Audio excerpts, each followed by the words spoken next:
এই আমার বড় ছেলে ম্যাগি বানাচ্ছে আমাদের সবার জন্য।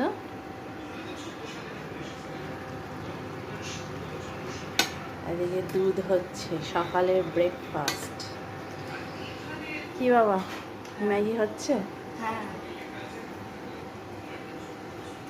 ভাইও আছে, আমি চিন্তা করছি ভাইও আছে কিন্তু সে এখনো বড় হয়নি। বড় হয়নি, বড় হলে ও রান্না করবে তাই তো?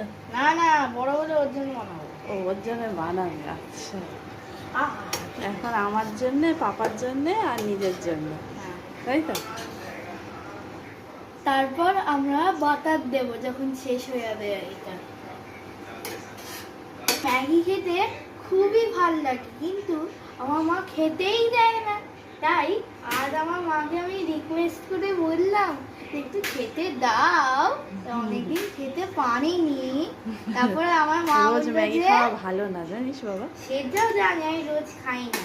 আমি ম্যাগি এখন বানানো হয়ে গেছে, আমি তো গরম গরম আর নিয়ে যেতে পারবো না, তাই আমার মা সাহায্য চাই। আমার মা এখন সার্ভ করবে। আমার বাটার খেতে ভালোবাসি, তাই জন্যে আমি বাটার নিচ্ছি। আমার মা বাবার বাটার খেতে ভালো লাগে না বলে আমার মা বাবা বাটার নেয়নি।